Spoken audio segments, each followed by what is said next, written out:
Okay, round 500. Here we go. Welcome back to the Youth of Brazilian Jiu-jitsu podcast, otherwise known as Yobjj. It has been a hot minute, everyone. Hope you're doing well. Today we have a few special guests. I believe this is full house, the biggest podcast I've got. 3 special guests here.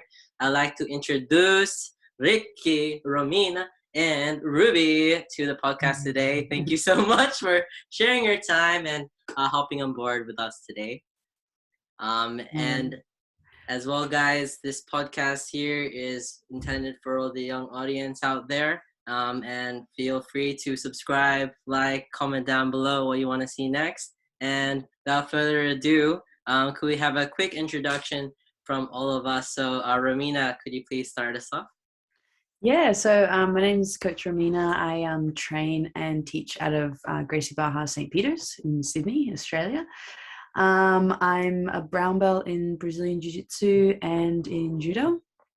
I've probably been training Jiu-jitsu not all that long, but like about 6, coming up to 7 years.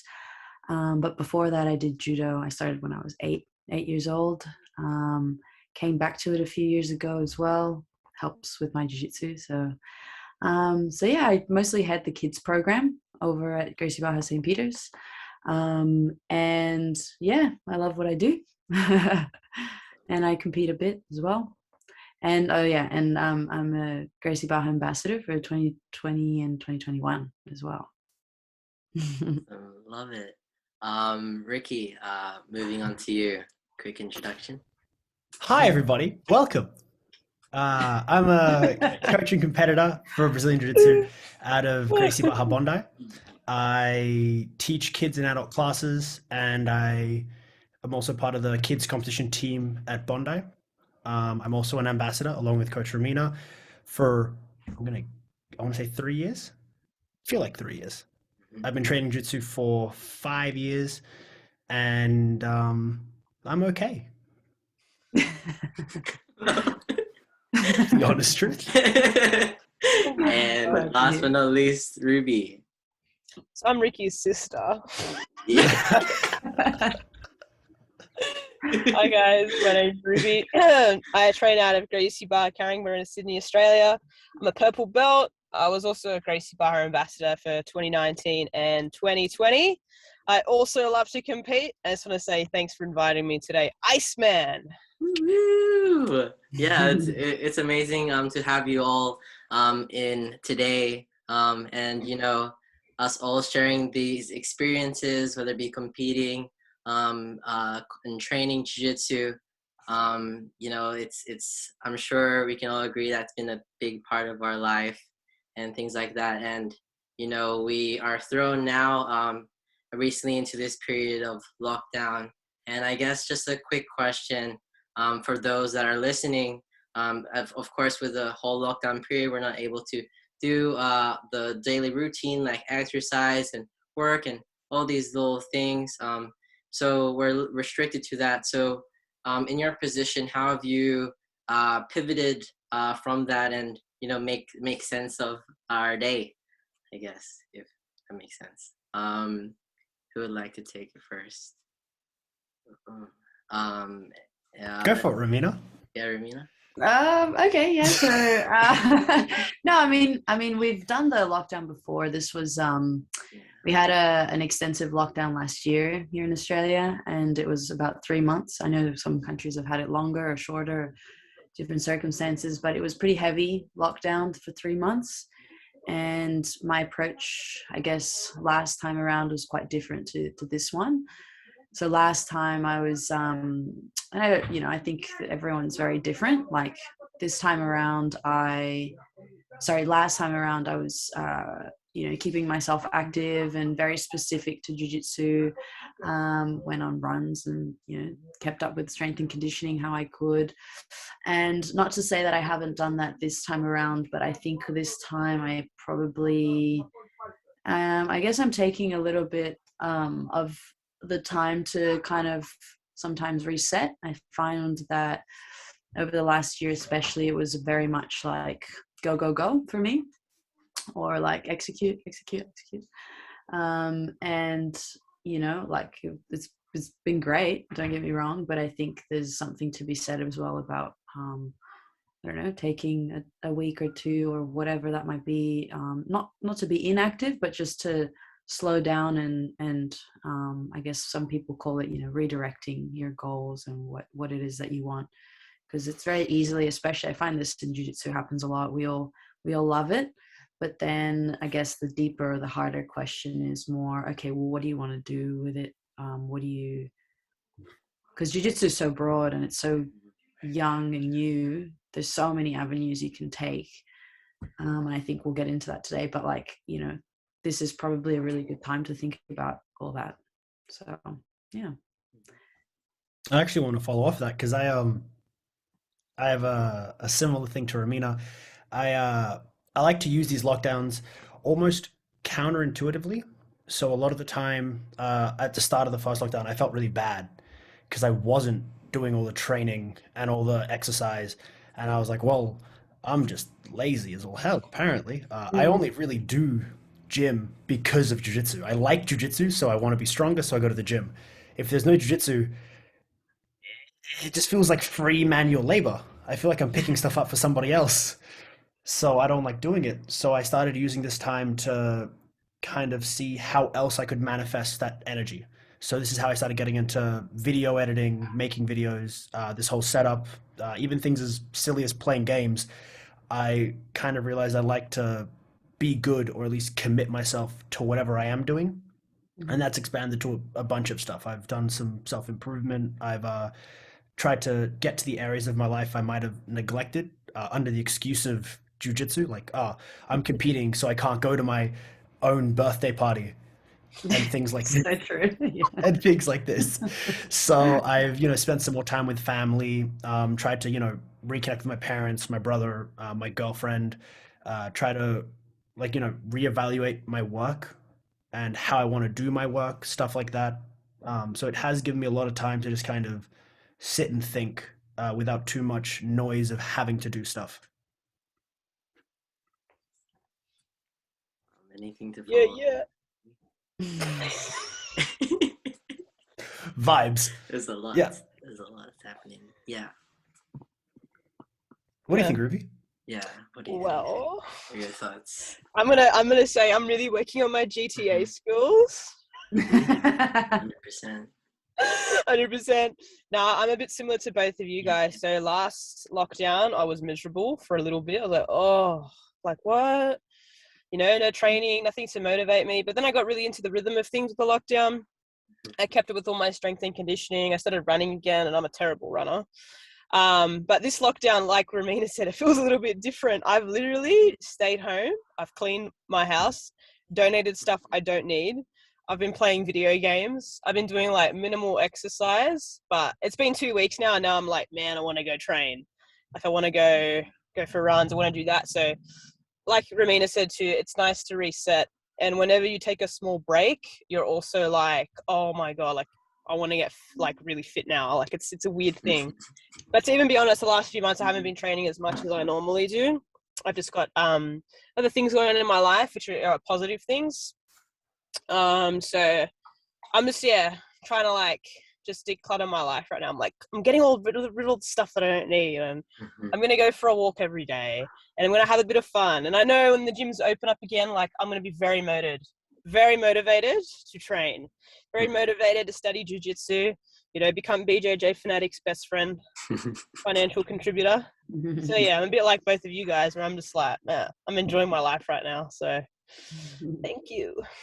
Yeah, that's amazing. I feel like hearing all of your responses that we kind of share, similar qualities in a sense, like, setting our goals, chasing our dreams, right? Because respectively, we all compete, and I guess we want to contribute, whether it be in competition or as coaches, as we all are. And like kind of what everyone has been talking about. That's the kind of topics we're going to be covering to all those listeners that are watching, to share the different experiences. So with the first big topic that we're going to talk about is consider that we're all coaches. It's like, what advice would you give to someone that you're teaching to be, in a sense, successful, what kind of mindset or what kind of approach would you provide to them? Yeah. I'm happy to go first because I'm Okay. pretty sure I'm going to Let's have do the least traditional answer. it. I actually am taking this experience not from my time as a coach, but my time in high school. So I'm a talkative person. I like to meet people and ask them about their lives. And I went to a decently well-off high school. I got to meet a lot of well-off kids that have good educations. And uh, one of my favorite places to ask school questions is gifted schools, schools that have kids that are incredible. Now, the most common thing I found at those schools were kids who hated their talents. We had kids with perfect pitch. I have kids who were like professional musicians at 15 who hated their instrument, athletes who didn't really care about their sport, a lot of stuff like that. And to me, it never made sense. I was always so like lazy that I had just never become good at anything, but I never understood how you could become good at something you didn't like. And that's always been my biggest issue is almost this like lack of discipline of not doing things I don't like.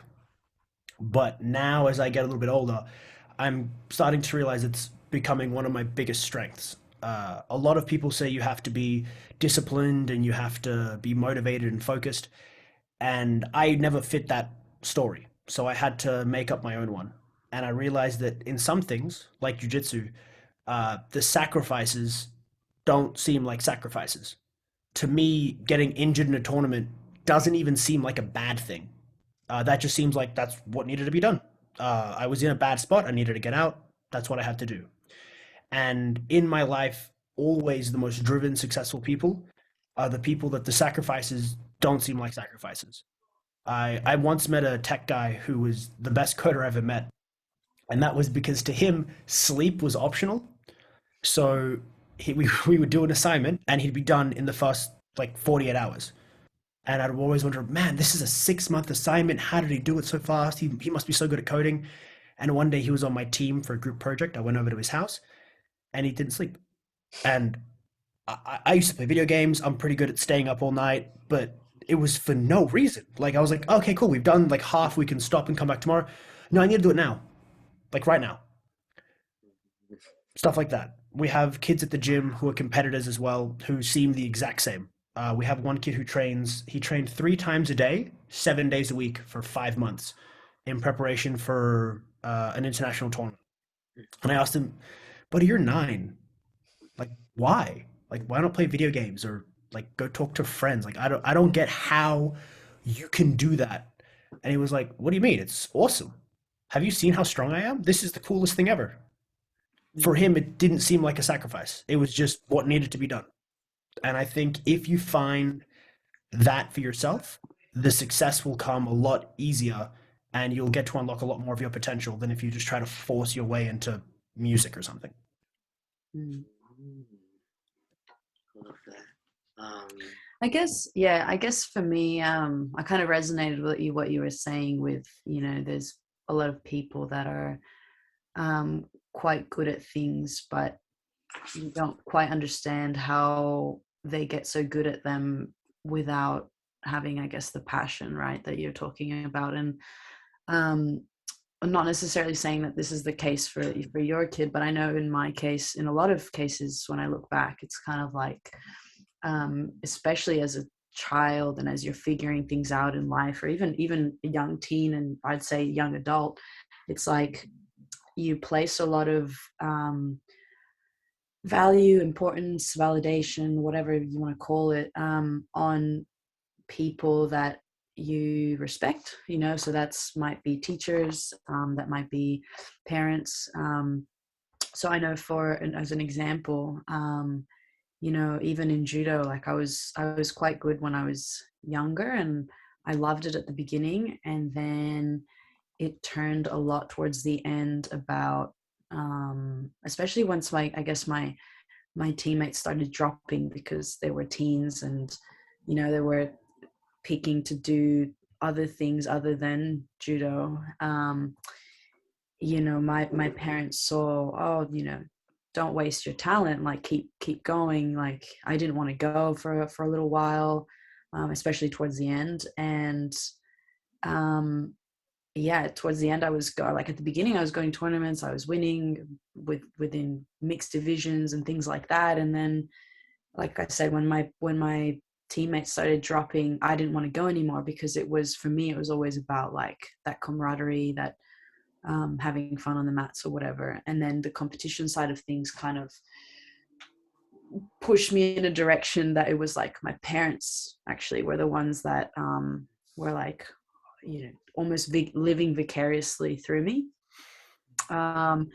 And yeah, like I don't regret it or anything, but there was a moment in time where I vividly remember, like I told my parents repeatedly, nope, I don't want to compete anymore in judo. I want to like throw in the towel. And I was like on the competition mats, I faced the girl and I looked at my mom and I was like, I don't want to do this anymore. And then the ref said like, Kombachi, or like hajime in judo. Yeah. And I looked at the girl, I didn't even make grips on her. Like I was like just throw me, you know, like she threw me. And then I was like, well, she got her hand. Oh, well, you don't, in judo, you don't raise your hand, but the ref, like, you know, said she won with her hands. And then I was like, to my mom, I was like, do you get it now? Like, do you see? Like, you know, and my mom, then she realized, oh, okay, now this is probably the time to like, okay, make her, you know. And it's funny because in the end, like, I ended up going back to jiu-jitsu or something very similar, but it was on my own terms.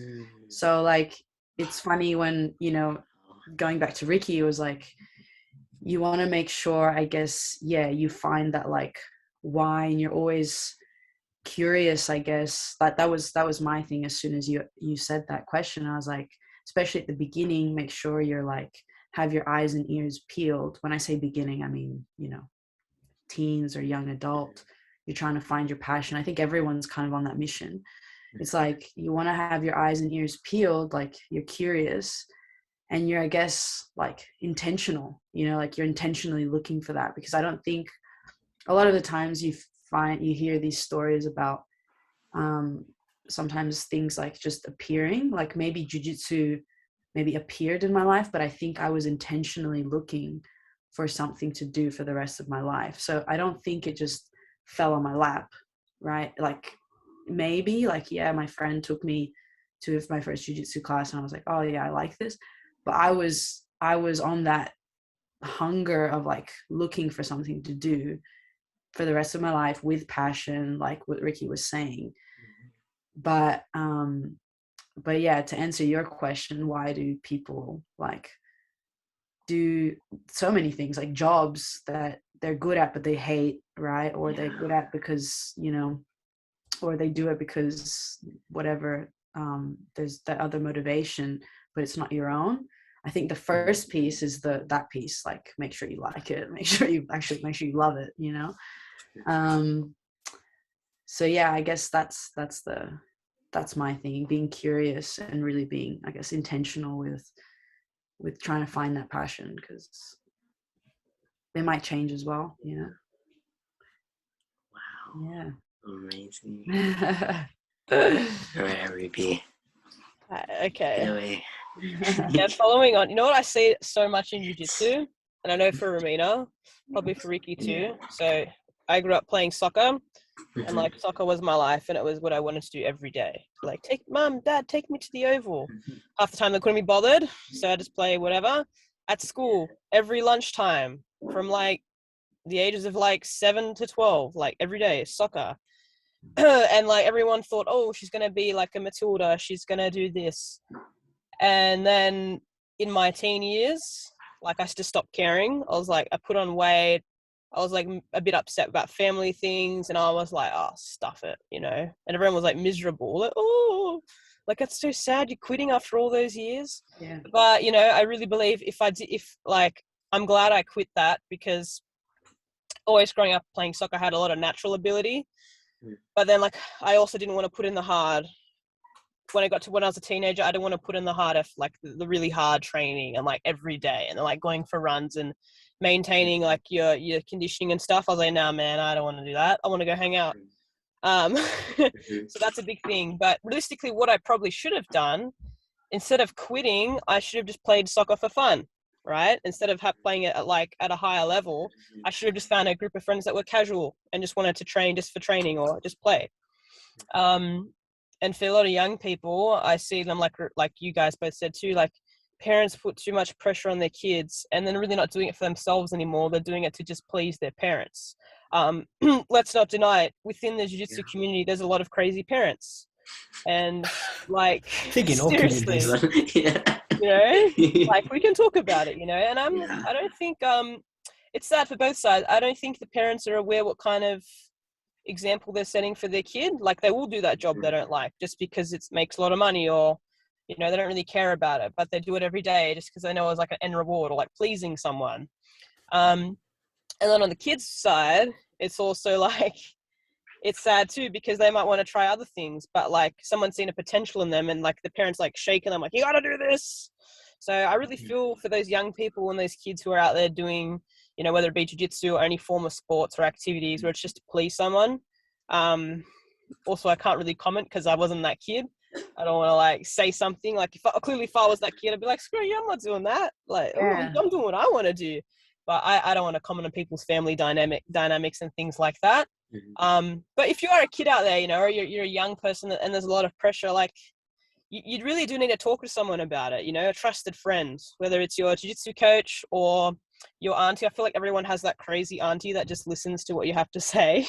Like you know, I wouldn't want to talk to my family about my problems. I'd always talk to kind of like an outsider or somebody like that. But yeah, my other that's like what I'd like to comment on that. Like if you're stressed about it, or you know, I feel like also sometimes it's funny. We were just talking about this before. Like I quit university, right? And in my head, it was like this huge thing. I was like, oh my God, I'm going to quit university. Like everyone's going to think I'm a loser or like I've failed or, you know, and I remember telling my mum that day and I was a mess. I was like, and she was like, oh, well, like you build it up in your head to be this big thing, but you got to do what makes you happy. And, you know, thank goodness for jiu-jitsu because that's something I really liked. And prior to that, like first there was soccer and then I thought I wanted to be a musician. And I used to love playing music and I was in an all-girl band and it was fun. But like as much as I loved it, it wasn't for me because I don't want to go and party and do crazy things. Like that's just not me. Like I want to sit on my couch at night and watch Netflix. Like I don't want to go out and do crazy stuff. But yeah, the only reason I found out what I truly wanted to do is because I tried a few things, you know, when you get to that age of like, you know, late teen years, early 20s, like that's the perfect age to keep trying new things. Even if you're 40 or 50, you still got to try new things, right? And you know, you look around even in all of our gyms, there's people of all ages doing jiu-jitsu. Like some started at 60, 65. So just try everything. Like, I post about jiu-jitsu all the time and I've had personal friends that are teenagers or in my family or older people. They'll come and do like a free private lesson with me and they'll go, yeah, that was fun, but it's not for me. I'm like, oh, cool. Like, I don't feel like you wasted my time or anything. Like, that's great. Like, you tried it and you know if it's for you or not. Like, but my biggest thing with young people, I'm like, just go and try everything and don't do drugs and don't drink. Just just go out and try like boxing and taekwondo. I don't know, jiu-jitsu or maybe like painting. I don't know, but you can't be stuck in your life just doing something you don't like or not knowing what could have happened or would have happened. Like, you've just got to try everything. I think it's interesting what you said about, and I think we all touched on it as well, like when you get to the teens program in a lot of schools or even our experience, it's like something happens and we know that during teenage years, you know, it can be quite you know, teenagers struggle with a lot of things, but I don't think it's specific to teens as much as like, you know, actually in the kids class I talk a lot about, or even in our kids camp we talk a lot about big feelings, you know, like we all, I guess, have different circumstances and we'll have different difficulties and things in life, but I think the one common thing is like in that first quarter of your life, say we live 100 years, in that first quarter of your life, it's like it's the first time that you are experiencing like very strong emotions. I just call them big feelings because that's what kids resonate with. But like, think about it. It's the first time you're like having to deal with, I don't know, like nerves, like heartbreaks or validation, people putting a lot of like eyes onto you. And so when you're anything that you do for the first time is hard. Like, and think about anything, you go surfing, you go do jiu-jitsu, it's hard. So I think in terms of like self-awareness or emotions, it's not any different. I think you're having to deal with that for the first time, and a lot of people, adults, might put that down because they've experienced that already. So for example, heartbreak, that's a perfect example actually. A lot of the times it's like, oh, it's it's your first girlfriend or whatever, or oh, it's the one of your like the first fight that you have with your friends, with your best friend or whatever. And it's almost like adults put it down because it's not a big deal, but the teen or the kid like feels that for the first time, and it's very strong.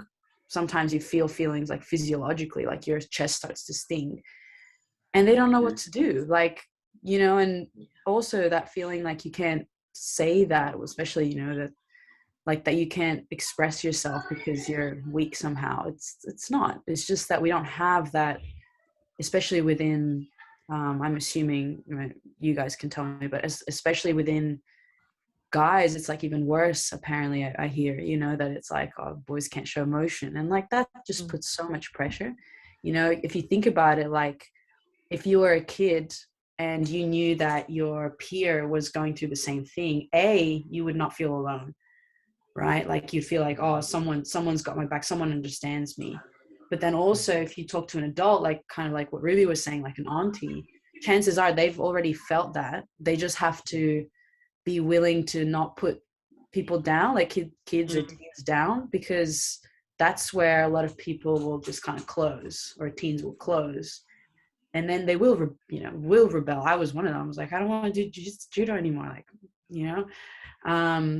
so yeah, I just made that connection when you were saying that, Rubes.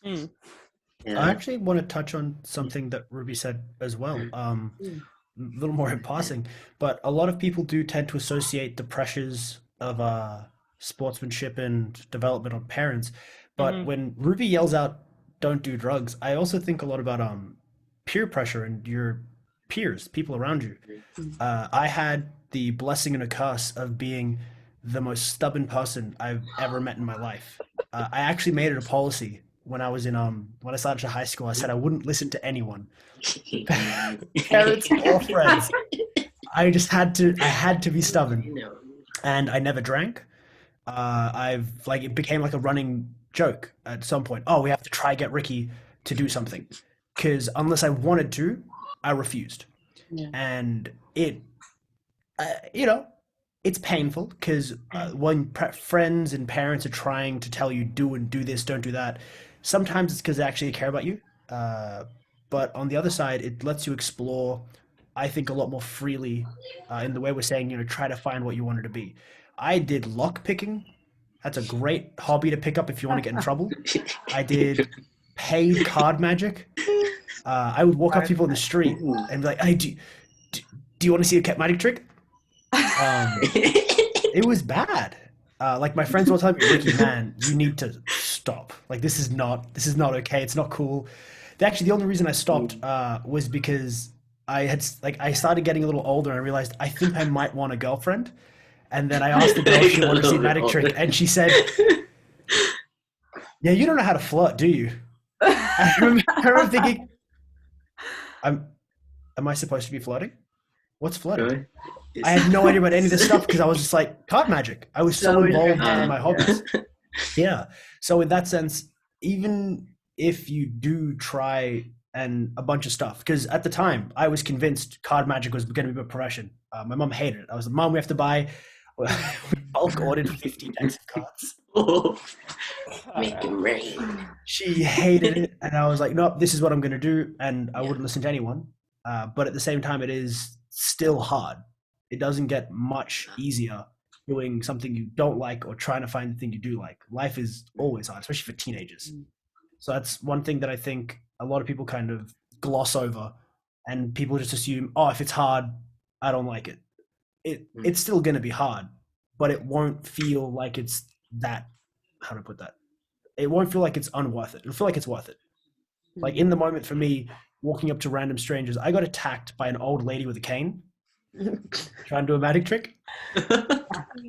In that moment, my What did mum, I you got her think? mum. I got well, okay. Check this out. Remember I said I did lock picking? Yeah. Slight cousin to that, pickpocketing. So I had tried to tell this old lady that I was gonna like get her wallet and put it back, and it was like it was a lie. It was part of the magic trick, as a deception. But she thought it was real and freaked out and starts like attacking me and tries to call the police. Yeah, no offense. I think I'd have react the same way. Like, No, not just of because course, she was I an was old an lady, idiot. like at all. I was an idiot. In my head, it was worth it. Yeah, yeah. The online review I saw said you're gonna get some mixed reactions. Just gonna have to push through. So I was like, okay, cool, yeah, push through, no problem, yeah. Yeah. Wow. Yeah, that's amazing. Just like hearing everyone's piece of the story. In essence, the advice for the young people, of course, is being curious, getting yourself out there, finding something that you're passionate with and that will stick with you. I think finding a great mentor as well, someone outside of your point of view, because like I feel like everyone's been saying that maybe an obstacle is that we can get into our head quite often. So just having like another point of view or perspective on what you like to pursue would be very much needed. I think like we've covered like so much in this span of time, and like I guess we already covered as well advice, and we covered the certain kind of obstacles that teenagers face on a daily basis. I wanted to further explore as well, because I know the expectation to being a teenager. I feel like maybe society as well is that you need to figure this all out. But I guess we're all on this journey. Like everyone's been mentioning, everyone's unique. Likes their own different things. So I guess in finding a teenager or a young kid who may feel like they're in a rut and they're not going where they're supposed to, like, what would you say to kind of enlighten them on their journey? Oh, Yeah. I can just throw out a quote. Okay. That's great for this. It's a man in like a forest. He's wandered out of the village and he's just had a fight with his best friend or something along those lines. And he's realized, I'm sick of it. And he goes there and he finds a wise man, and the wise man he goes, oh, I can't find a path. I don't know where I'm going. Can you show me the way? And the old man goes, do you know where you're going? And he goes, no idea. Then they're all the same. If you have no idea where you're going, any direction will take you to your destination. And I think that kind of helps, especially when we feel so lost. At least I did when I was a teenager. If someone had just told me, actually, correction, I did it anyway. Just do something. It doesn't matter what you do. As long as you're being safe, at the end of the day, you're going to learn the lessons of life one way or another. So you might as well learn them doing something, as opposed to just trying to hide from them for the rest of, until you're not feeling so scared. Yeah, I guess. Rubes, did you want to go first? No, you go. Yeah, I guess. Yeah, like for me, it's funny. I don't think that moment of feeling lost for me never was long, and that's not necessarily a good thing. So I guess in my experience, the moment when I was like, oh, like, what am I going to do? Like maybe like pre-uni or whatever. I did like tons of research or whatever. Okay, I'm going to do this, like, right. And a lot of the times, again, you pick based on what the information that you have at the time. I think that's like the way I like to think about it. At age, call it like 17, I liked this much. I did this much. I was this kind of person. I was this self-aware. That's a big thing that I'm big with as well. I was in that direction of, okay, at the time I picked like business administration and marketing, and I was like set on, did really well through uni, whatever. And just because someone looks like they know where they're headed or what they're doing, I think all of my peers thought that about me, and I really resonated with people like that as well, and surrounded myself with that. And then it's funny because I got to the end of my career, the uni, or even in the job within marketing, and then I realized, oh, like I was so tunnel vision, right? And I do that quite a bit just because everyone's characteristics and personality is different, but I wasn't necessarily lost. I was actually like super focused, laser focused, to the point where I wasn't looking around. And that's why I say at the beginning, before I was saying, be curious, be intentional with what it is that you like, not that you pick, because you also hear things like you're an accountant because your parents are accountants, right? Or like I might not have picked a major like within the arts or whatever, because that was ill-advised from people I respected, right? So I guess in saying that, just because, so to go back to your question, you're saying, oh, when teens or whatever are feeling lost, it's not a bad thing to be lost, and it's not a good thing to be so like thinking that you have it under control and that you know what you want. It's a balance. It's always a balance. Almost every answer to these big questions is not doing the extremes, because the minute you think that you've got it all figured out, it's like you're not open to other ideas. And then the minute that you feel like you're really lost, you're actually thinking about things more than this extreme, more than this person. So like it's more like in the middle, where kind of like what Ricky was saying, like do something, get driven by what you like jiu-jitsu or what magic tricks, like whatever it is, right? But like just be open and just make sure you're not on the extremes. That's I think like someone would have told me, because I was definitely on this side.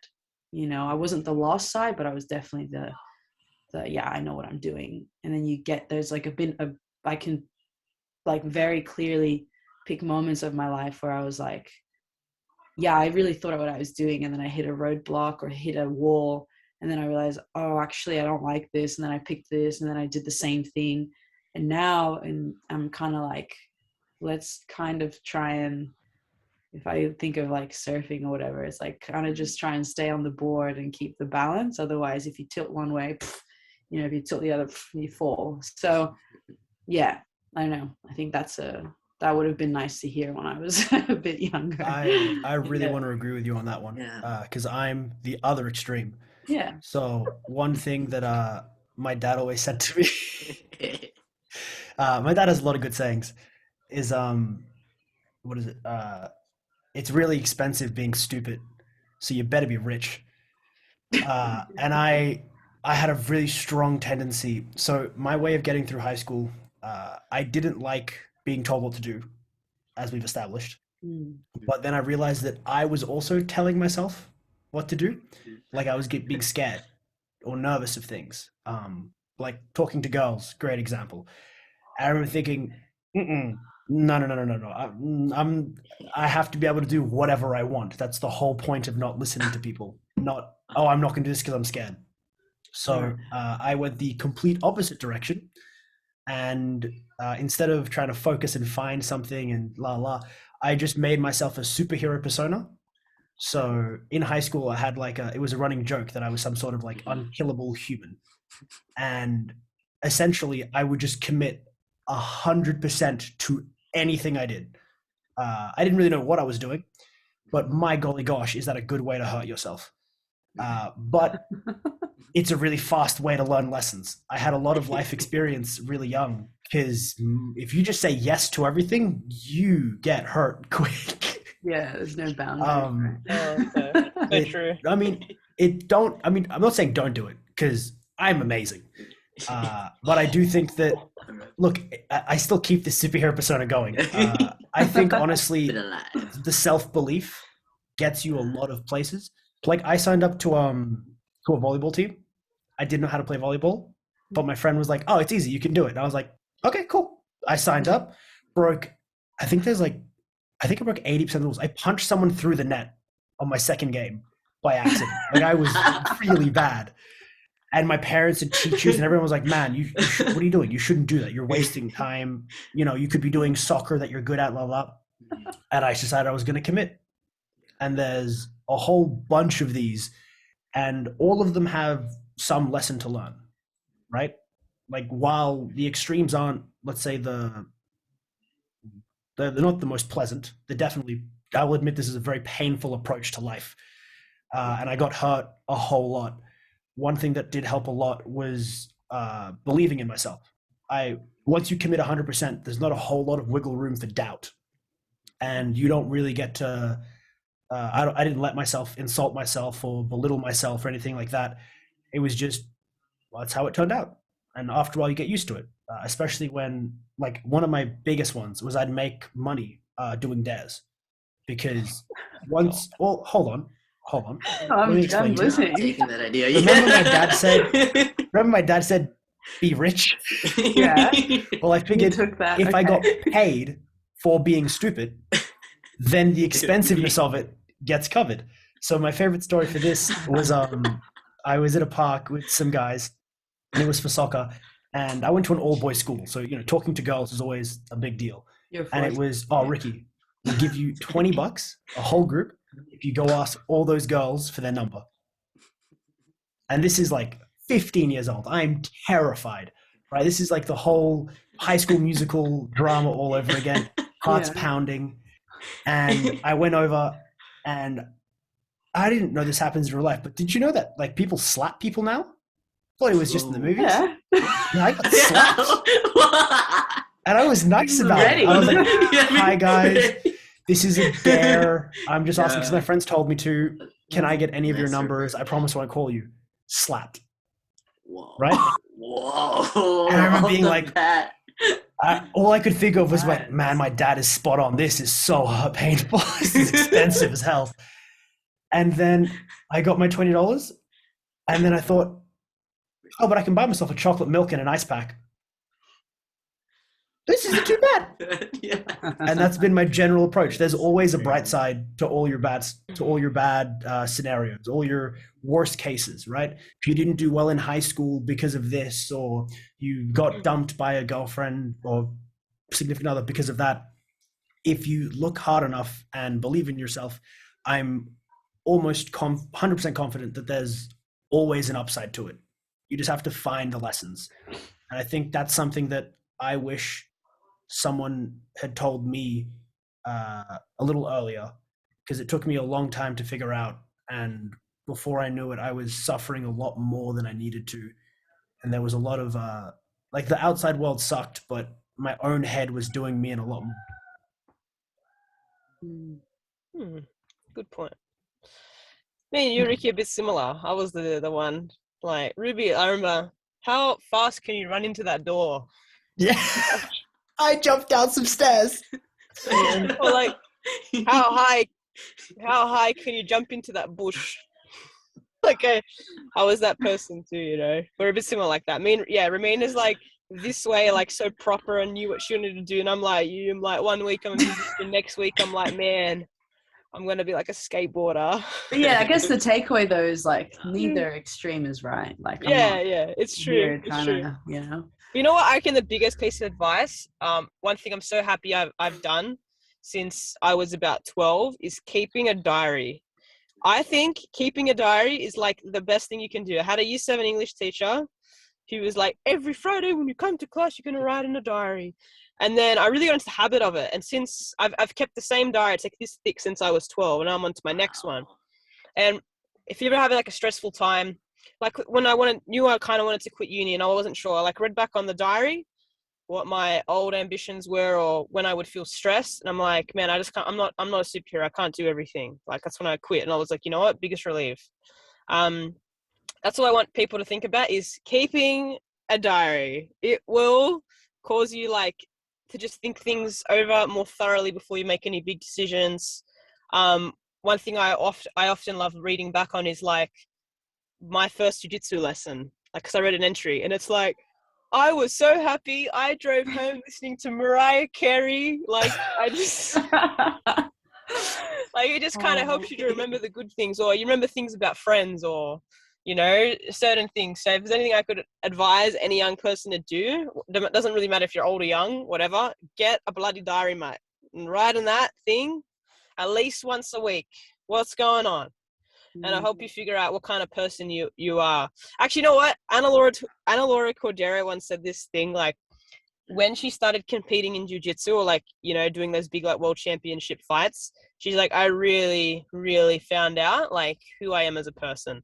And yes, it's cheesy and it sounds like kind of lame, but I think for me as a jiu-jitsu fighter, I don't know, practitioner, I'm like, man, so many things in my life have changed because I'm like, oh, that's what I like, or that's what I want to do with my life. Like, yes, maybe I do want to open a school and be the owner. Like, so I don't know. I don't know, but it just means like when you do something hard, you just see what you're made of, you know? So get a diary and everyone should compete. That's my takeaway. I'm joking. Yeah. That thing about like, I'd always heard about like, you know, learning who you are and what you like and things like that, and I was like, oh yeah, that's really cheesy. Like, I really I was like, yeah, okay, I know what I like, you know, like but I didn't really discover, so this is me into my early 20s, and I grew up in martial arts, so oftentimes you'll see that martial arts is really connected with like self-awareness and self-development, that concept of like being better than you were yesterday and discovering who you are and all of that. And whilst I think that's great, it's not like, for me at least, it wasn't like my sense of what now I know is self-awareness or self-development wasn't really like born until like my early, or introduced to me until my early 20s. So, you know, that thing about you writing in a journal, like, that is like such a nice way of getting to know yourself, or where you're at in terms of like what you like and things like that. That, again, the earlier you introduce yourself, like introduce people to that, whether it's like as young as like 7 or 8 or teens or young adults, it doesn't really matter. We could talk about that in jiu-jitsu as well. Like, the earlier you're exposed to a certain technique or concept, the more familiarity you have, the more you like start to understand life's the same, right? That's what I love about jiu-jitsu. That's like, you make so many connections with like mat lessons to life lessons, right? That's what I loved. Like, that's actually why I got into so into it. But it's kind of like that's actually why I'm super passionate about jiu-jitsu. And when you started saying journal, that's funny, because like I started doing that as well. And yeah, you're right. It's something that whether it's a journal or jiu-jitsu or whatever it is, surfing, it can be anything that you like, but you find things that like make you look inwards. But also, the other day I thought, what if we could watch our lives like we watch a movie, right? Like a little bit more detached, you know, like a little bit more, because sometimes when we talk about this a lot in the context of meditation, but if you were to look back at your life and you look at like some of those hard times, right? What if we had the ability to, like, as you're going through like a really hard time, being like, oh, that's just like in movies, you know, like they have to go through some sort of hardship and then they come out strong at the other end. Like, that's just what happened. Like, if I was, you know, like so self-aware and so like understanding that this is just part of the story, like you wouldn't feel it as much. You wouldn't feel it like to the point where it's just like really hurting you, you know? And I think, yeah, I'm just kind of playing around with that as well currently. And I think it'd be really, you know, it's things like that that help you get through some hard times as well. Like, yeah. I well, here's a good story. I do agree with this a lot. I've never really had this sort of, I mean, I also agree with the journaling. I've done a lot of research on self-improvement irrespective of jiu-jitsu and that sort of stuff. I always like psychology, and just for everybody watching, the research on journal writing, especially in a therapeutic sense, is stupid. It has like a 25% increase on quality of life. Writing down how you feel makes you sleep better, which makes you smarter, more creative, and more likely to earn more money in your life. That's free life points. It's just making your life easier, just writing stuff down. It's nuts. But for me, the big version of that was faking it till you make it. As Romina was saying, was being able to kind of detach yourself and look at it from a different perspective. I think I know how most teenagers would respond to that, which would be, oh, but you don't get it. This is hard. Like, this is the love of my life. And I think this is why I made up that superhero persona, because it was the only way I could help me deal with these sort of hardships in a way that I still felt like I was still dealing with them. Like I wasn't avoiding them. I was just pretending that there was a different perspective. Like, this is a great one. The first time I got dumped. Go on. Yeah, go on. Like the first time I got dumped, I got into a really big fight with my mum over how I had tried to address it. So I'd kind of recently discovered the superhero persona, and I was very big into learning the moral of the story, or finding the bright side, the silver lining. So for example, like 3 weeks earlier, my mom got a call saying, hey, your kid's in the sick bay because he went down 5 flights of stairs, but he says he did it on purpose, and we think he's being bullied. And mom was like, oh my God. She comes in like, no, I did. Why? I wanted to see how strong I was, because I haven't been able to get hurt so far.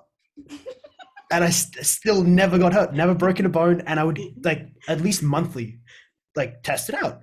I was starting to believe I was a superhero. And then I kind of noticed that was really powerful. Like I have the confidence to throw myself downstairs because I think I'm a superhero. What else can I do with this? So, my dad, a man of many sayings, I did badly on a test, and school was always one thing that got me down. And he was saying, man, anything that goes badly in your life is a chance to improve, a chance to upgrade. You know, you can develop, you can do better. And then I went and took that and applied it to a relationship. So I got dumped, and then called my mom to tell her, Mom, I've been dumped. And she goes, oh my God, how are you? You know, are you okay? And I was like, it's okay. Time to upgrade. I'm going to do better than that. And my mom, being, you know, a woman who likes and respects women, didn't really appreciate the notion of me upgrading. Yeah. And didn't take it too well. But I think that was what you're talking about, where it kind of lets you like pull yourself away, away from the situation and look at it a different way. There's a million different ways of coping with the hardships of life, but I do definitely think that trying to have some self-awareness about it, and not just wallowing in it. Like I think the most tempting part, especially with these lockdowns, is just to sit in the suffering and just kind of mope around. Yeah.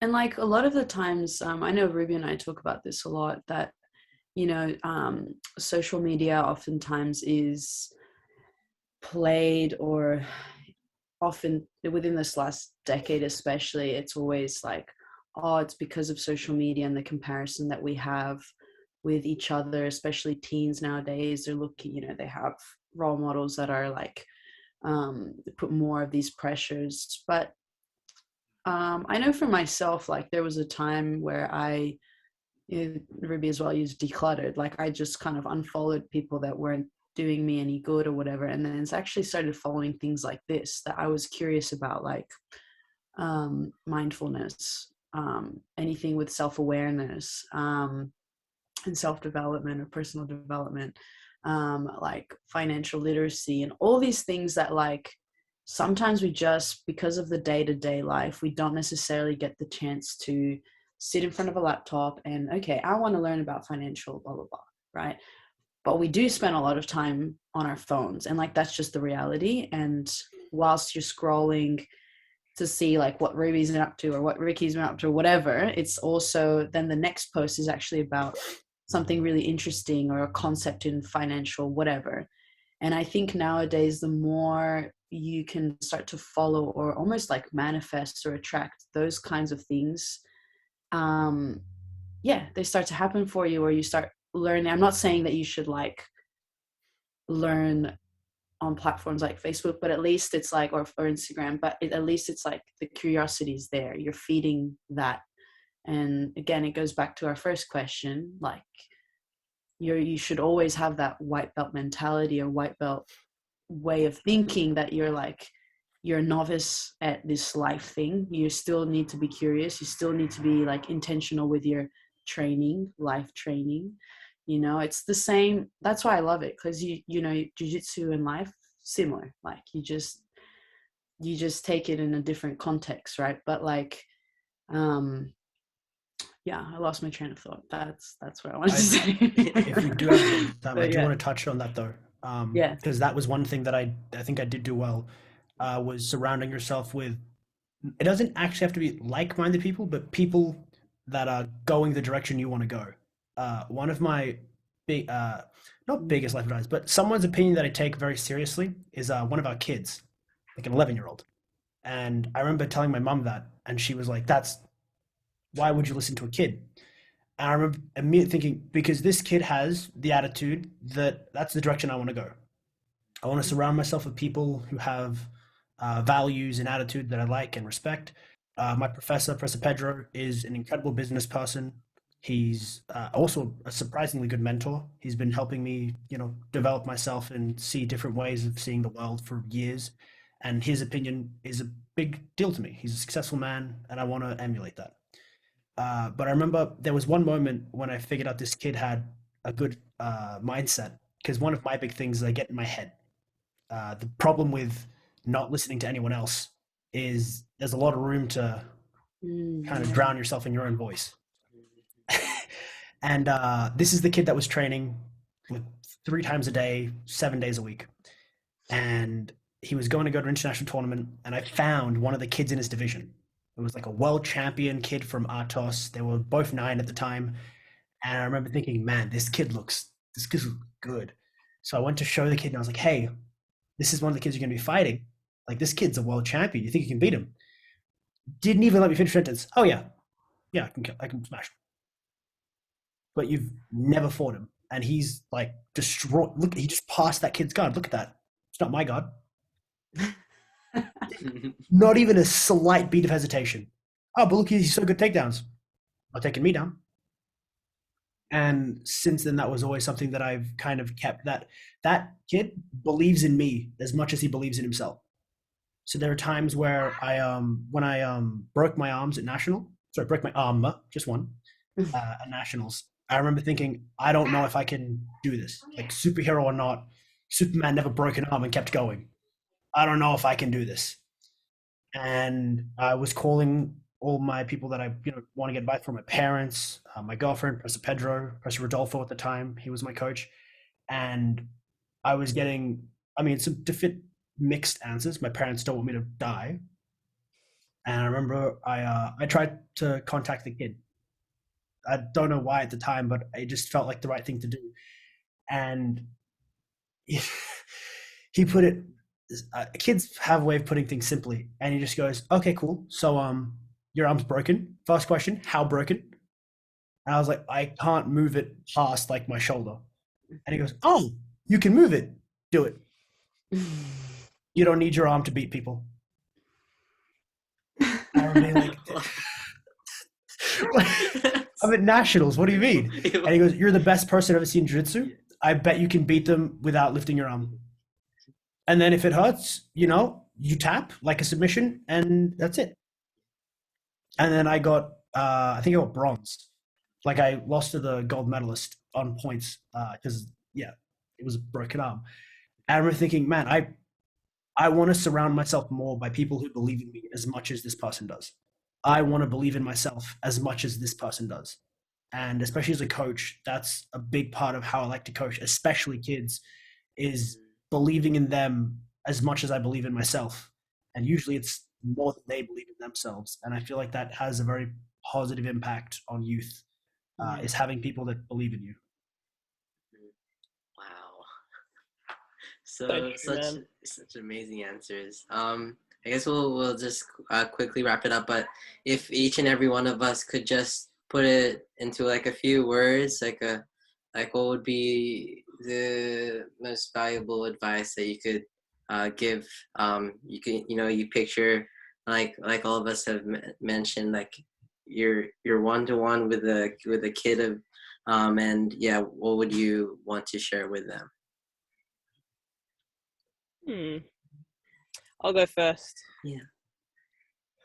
So Lead the charge. lead it. Often when you're a teenager, you're so worried about fitting in, or like you have alter egos. Like one day you're a goth, one day you're a jiu-jitsu fighter, one day you're this or that. Nothing wrong with that, but I have to say, all the people I know who are successful, I'm not talking about financially or anything like that, people who are happy and are living the dream and work really hard at something, their best trait is their originality, right? So I even know kids that are embarrassed to say they do jiu-jitsu at school, more so for the girls. And I see some girls quit jiu-jitsu because of that. And I'm like, the coolest thing you do is jiu-jitsu. And you're just not going to know it yet until maybe you're a bit older and your friend's like, man, that chick can snap that guy's arm off at the club. Like, you know? That was me. That was me in Yeah. judo. I never, for the Yeah. longest time, I didn't say how I did it. Mhm. I just walked around like huge arms, and they were like, "What are you doing?" What are you doing? Like, and they were like, Can't fit through doors. no, it's just like, it's just because like I used to go with girls like that they did like dancing and like Yeah. volleyball, and like they had like these like arms like this and like legs like super skinny, and Yeah. I did judo, huge arms, and then horseback riding, like big as legs, like just I was just like stocky little thing, like walking I around. love it. Anyway, sorry, carry on. No, I love it. I've seen those photos. They're so good. I love it, man. Yeah. But yeah, one of the saddest things I do see is they're like kids just quitting because they don't realize how cool jiu-jitsu is yet. Like, did anyone not watch the UFC today? Like, Dustin Poirier, like, pretty much won because of his takedown that he did, you know? And he does jiu-jitsu and he does wrestling. So, like, it's cool, man. Like, I just want to say, like, I see so many young women who train, they don't even tell their friends that they do it. Their friends have no idea how cool it is what they do. But I just can't say it enough. Don't care what people, like, don't give a crap about what other people think. Just do what you want to do. And if I can also touch, don't think that your gender has to dictate what you like, right?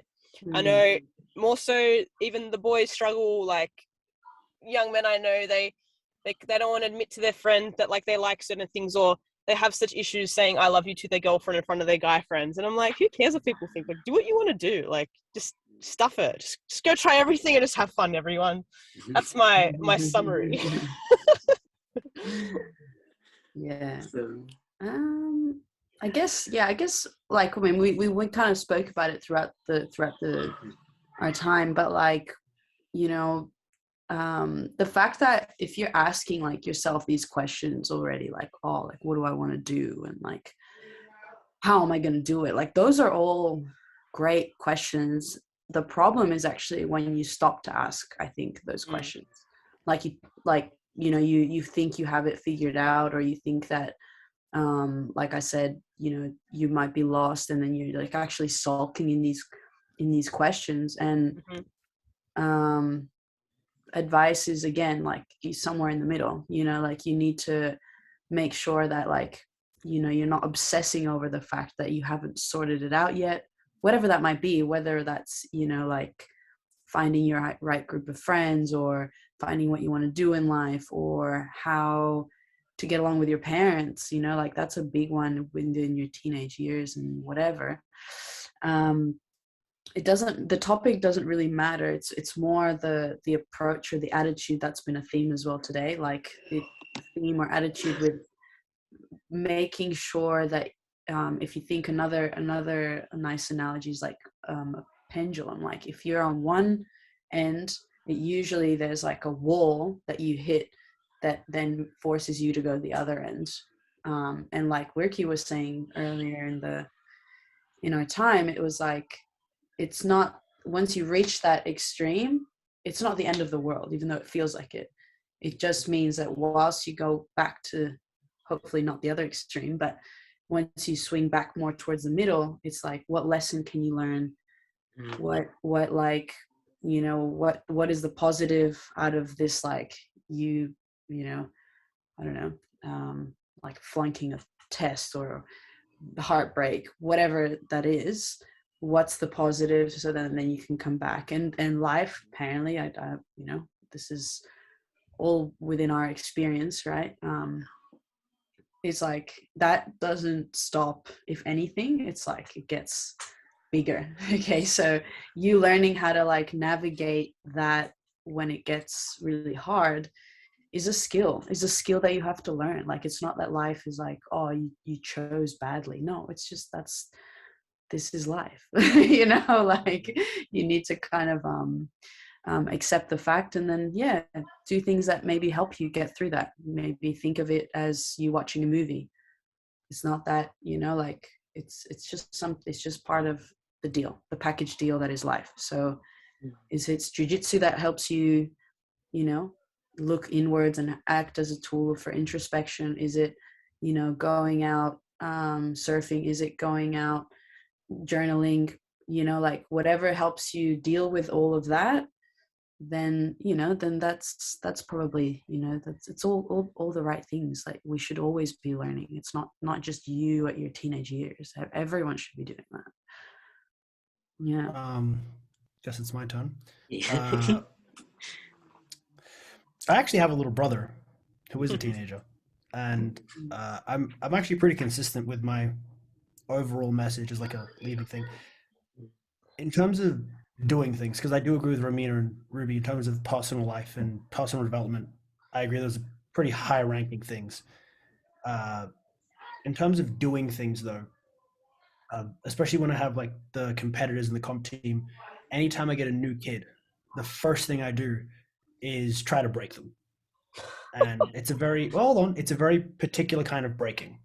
I want to try break what they think is possible. The biggest issue I've seen in teens, young adults, like all the way up to, all ages. I do honestly think my biggest superpower has been my ability to believe that I can do anything. And a lot of the time you've got to do some dumb and reckless stuff to find that out. Actually, Coach Romina was there recently. I recently wanted to see how far I could physically push myself in a tournament. And I was like breaking down. I was like crying. I hadn't slept. I was emotionally distraught. It was nuts.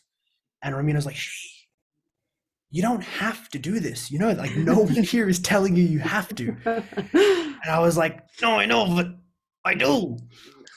And then I found out that my fitness had improved like 5 times more than my last testing. And that was something I didn't think was possible. And that makes it scary, makes it terrifying. So I think that the biggest thing is, especially with young people, is, and it's always going to be hard to, it's easier said than done. I'll give you an example of how to do it, is try to refrain from saying things aren't possible. The language you use is really important in how you view the world, and words like can't or not doable or impossible are not very conducive to success or even high self-esteem. So the first thing I do with a lot of the kids in comp team is a trial by fire. So just as a fun thing, try to do 800 push-ups. Just do 800. And it's always the first thing people say, I can't do it, it's impossible. Fact. So do as many as you can, take a break, do one more. Take a break, do one more. Rinse and repeat that, and eventually do 800. And trust me, it's nowhere near as bad as you think. Like, it hurts, sure, but it's not impossible, right? Impossible is much higher up than there's difficult, hard to do. Oh, this is really dangerous for my health. I'm suffering serious physical consequences. Impossible. and you're all the way down it, I kind of sucked, right? And there's little things like that I think will help a lot in building up your self-esteem. This is something that I don't do myself, but I hear nature apparently is really good for this. Going on long hikes, swims, stuff like that. I've heard is nature doesn't really care about you; it just is, and it's up to you if you want to take the challenge to try to conquer it. Is something I heard from a psychology professor. I myself just prefer physical torture. Oh, it's just way easier. Like in high school, a teacher told me, "Oh, this is a great one." My final year 12 coding assignment was the group assignment with this guy who did it in 2 days, and I am very similar, but not as good as a coder. So it was I missed all my check-ins, and she was like, "Ricky, you've got 3 weeks left. You're going to fail. Like you cannot do this much work. You're not good enough as a coder. You're out of favors. You know, you need to really consider if the subject is for you." And then I didn't sleep at night for 7 days straight. So I would nap at school, like barely conscious. I missed my stop every day, all 7 days, because I was so tired. I was late to school. It was terrible. But I remember I did it. I remember thinking, no one can ever tell me I can't do something again. Like, this is it. I've done 6 months of work in an area that I don't know with no help while not sleeping because I wanted to. Like, I can do anything I want. And that has been, I think, a real source of strength for me that I think would benefit a lot of people. Yeah, wow. Yeah, so much value across this time that we've shared together. I just want to say a huge thank you for sharing your time, Ricky, Romina, and Ruby. There's so much to take away from that, so much valuable advice. I'm sure that the listeners and myself included will take away from this. Guys, thank you so much. Thank you. Thank you. I will include your accounts down below because, you know, following each of your journey and listening to your stories now, it's really inspirational. And I think, you know, the listeners out there who are in need for that advice will definitely get something out of it. So I really appreciate it. And guys, that concludes our podcast for today. Thank you so much for tuning in. Thank you so much. Thank you for your time. Thank you for having us, Icy. We'll see you all in the next one, guys. Oh, yeah. Yeah, have a good night. Adios. Adios. Bye. Brazil sucks.